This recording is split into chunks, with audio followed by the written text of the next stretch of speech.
So, since Northshore has me onto this, we're gonna play him in the background.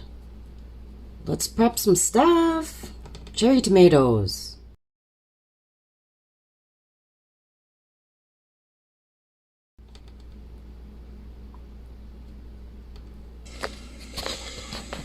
Alright guys and gals, what we're going to do today is we're going to have a quick look at how to store your cherry tomatoes over winter. Now this is without canning or like this is a method of food preservation, but it's without doing preserves or breaking out a water bath or a pressure canner or anything like that. So first of all, you're going to need obviously your cherry tomatoes. Now this was today's cherry tomato harvest. As you can see, it's not quite big enough to fill an entire cookie sheet. It was just enough to fill this pizza pan. I don't have that many Northshore. Any of you guys and gals that have ever grown cherry tomatoes, you know for a fact that one day you can harvest like a pint maybe of cherry tomatoes, if that. Yeah. And then some other days you might get a half bushel, right? So you know, none of my other tomatoes are ready to come in yet. Like my San Marzanos aren't ready, so I'm not doing tomato sauce or spaghetti sauce or stewed tomatoes or anything like that to put back just yet. So I couldn't just go ahead and throw these into a sauce. You know, it's way too many for me to eat here right now. Looks good, so I want to preserve North. them and put them back for winter. You're not going to need a lot for that. What you're going to need is some nice oil, nice extra virgin olive oil. Got it. Some garlic, some salt. In this case, I used a Mediterranean sea salt, and you're going to need just like a regular olive oil, not your expensive stuff. You're going to need some. This is a fresh thyme out of the garden, and this is fresh basil. The equipment you need, obviously, a cookie sheet or a tray of some type, some kind of jar. It doesn't have to be a mason jar with a proper sealing lid. It can be any recovered salvage jar. Just sterilize it in the way you do. I threw mine, washed it obviously, and then threw it in the oven for, at 230 for about 40 minutes, and that does the trick for that. So yeah, there's not a whole lot to it. So let's just get right to it. It's very, very simple.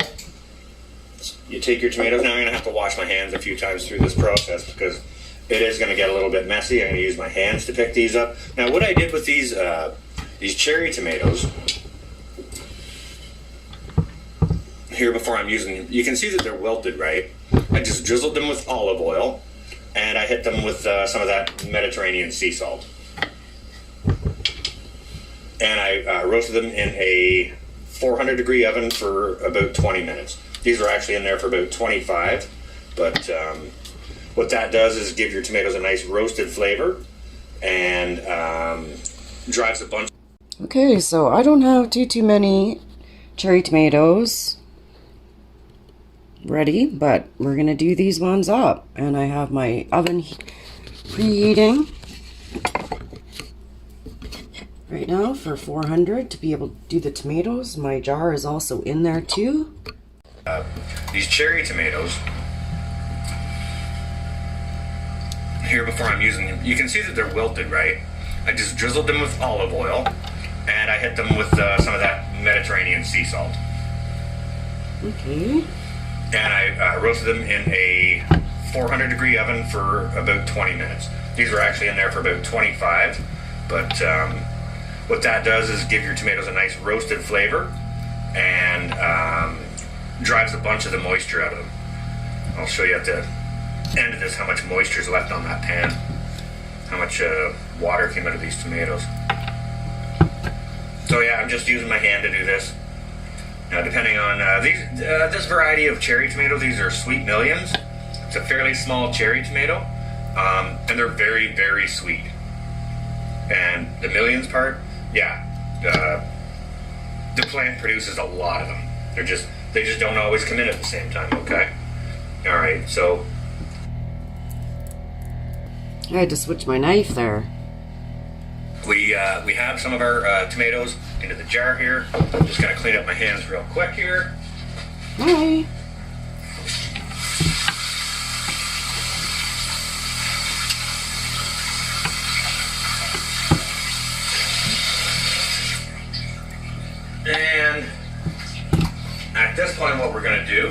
is we're going to take some of our herbs and our garlic, and we're going to put some of that in.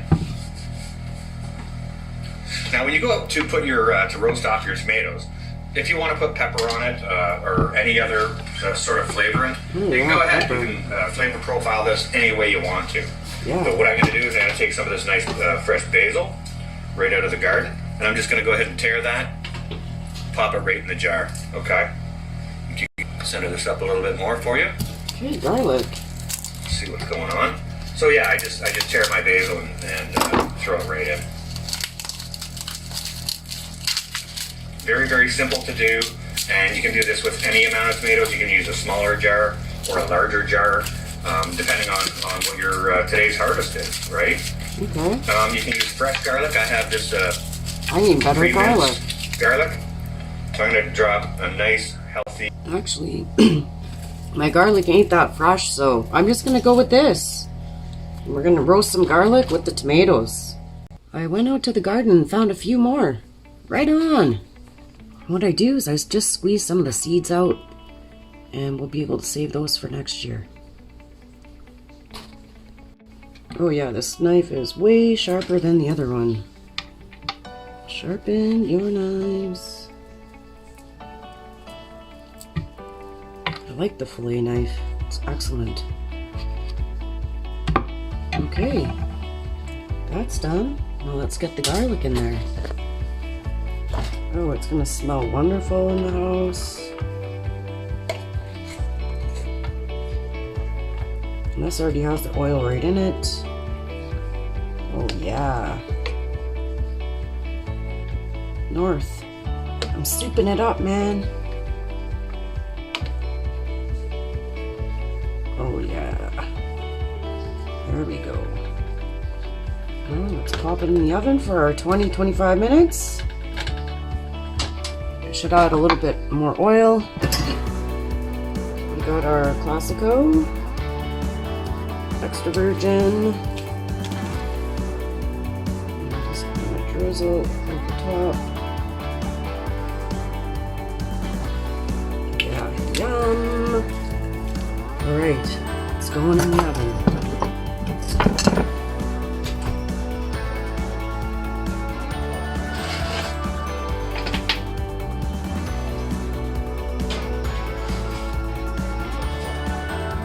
Back in 20 minutes. Oh yeah, I can smell the garlic already. Oh, I forgot 2 little bags. Yum. While we're waiting, I have only a little bit of basil left that I hadn't dehydrated because my herb planter is now done for the season. So we can just chop up our basil.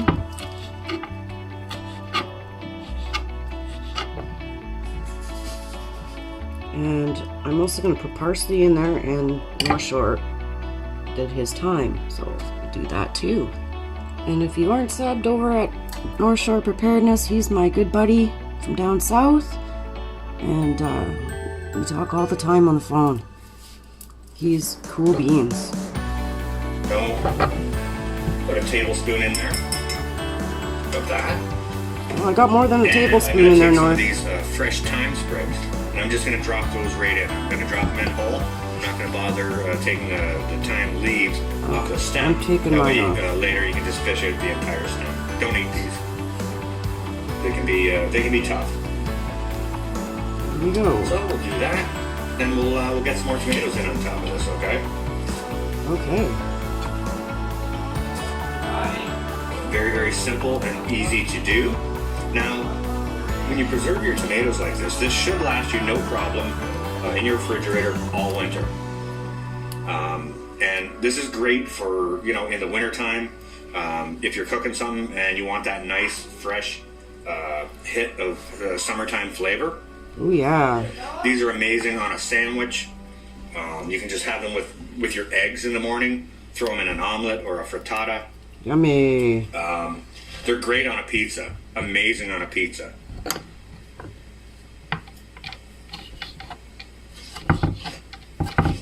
Okay, you can put it in delicious. a waffle or a pita or into a a nice fresh winter soup, just for that nice fresh summer flavor during winter.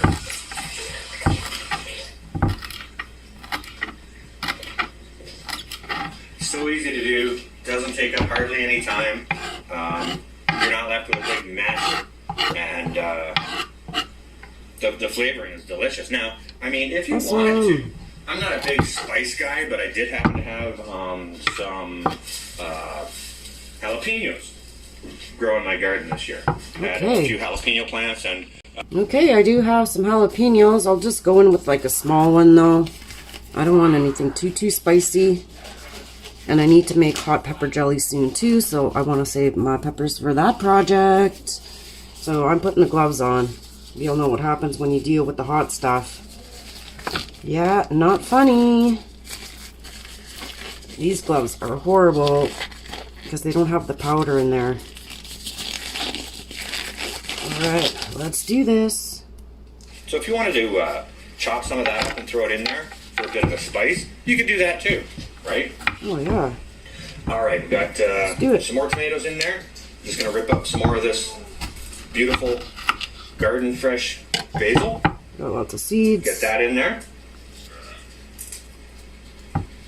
Save the seeds. You can use as much or as little as you like. I'm going to go ahead and use all I've got here. It's not going to hurt anything. It's going to just enhance the flavor over winter. Yeah, this is delicious on a garlic bread or bruschetta. Whoa. There's so many different ways you can use this. And then again, with the fresh thyme, I'm just going to go ahead and drop the rest in. Touch more garlic, because I love garlic. If you've got fresh, use it. I don't, so I'm using this. Okay, that's probably about it that I want for the heat. Alright, that we're done with. Get the rest of these tomatoes in here. Alright, North. Very. And since I have the dehydrator running right now with other peppers, I'm just going to go and stick this on to the top tray. Then all I do for my seeds to dry them out is I put them into my napkins. Put them into napkins and I leave them in the windowsill. So there we have it. Jalapenos, make sure you label them. Jalapenos for next year and future years to come. Like so. North was saying that he actually dehydrates his seeds too. Alrighty folks, time for it to come out of the oven. It smells amazing. Okay. Woo! Here we go. Somewhat roasted up. If you can turn the oven on and wash your hands, you can do this. I mean, mind you, you've got to have cherry tomatoes as well, but Alright. That being the case, cherry tomatoes, a few fresh herbs, some olive oil, you're good. You just have to go. No problem.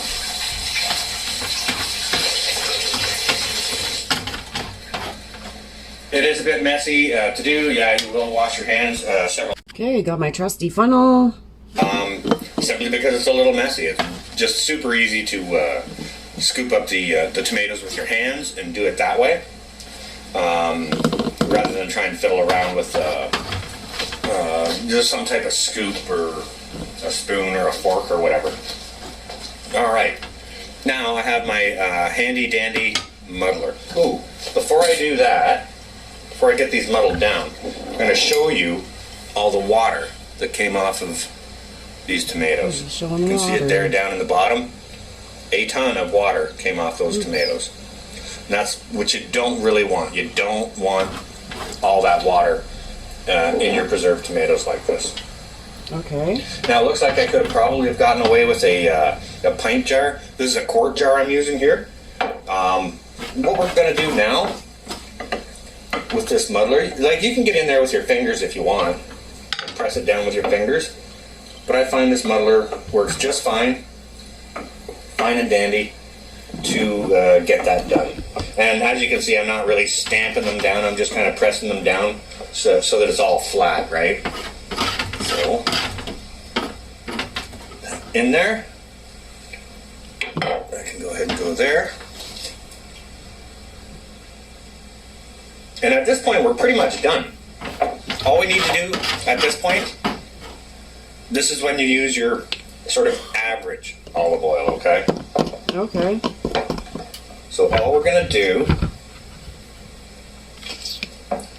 is we're going to top this with olive oil. I'm getting there, North. Hold on.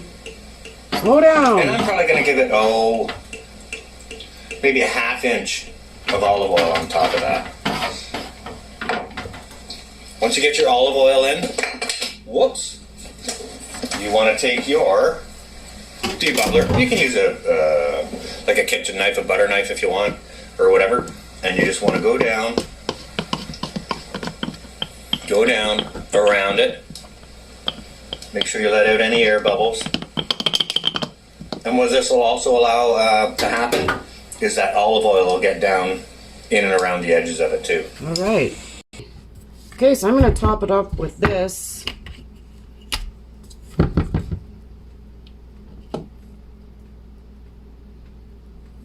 There we go. Just enough to cover it. And we can also add in some salt too. Instead of just regular salt, I'm going to be using this one. It's Island Spice, Especies para todo uso, all-purpose spice that I had picked up when I went to Jamaica. So I think it'll be nice. It contains Jamaican pimento, ginger, paprika, garlic, onion flakes, thyme, oregano, black pepper, celery, salt, and sugar. So let's go in with like a little bit of that. There we go. Awesome. Back to North.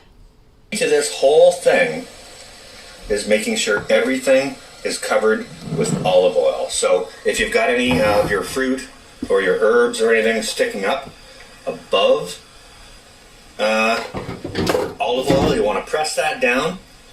And if there's an unruly piece of thyme there wanting to stick up on me, maybe I should have broken that up a little bit more.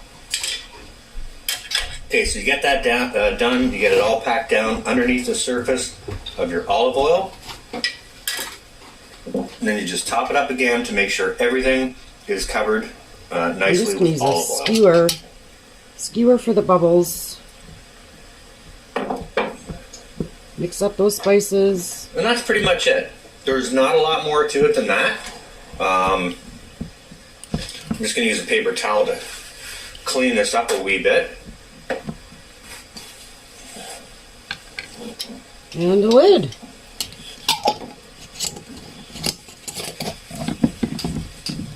And like I said, you can use any jar. You don't need to use a proper mason jar that where the top seals or anything like that. I happen to be using that today. Thanks, North. Because I do have some around and I've got some in storage. Alright, folks, so here's the finished product. Oh, it looks amazing. Thanks for the tutorial, Northshore. Everyone go and check out Northshore's videos. He's my friend. He's a cool guy. Thank you. Thanks for watching.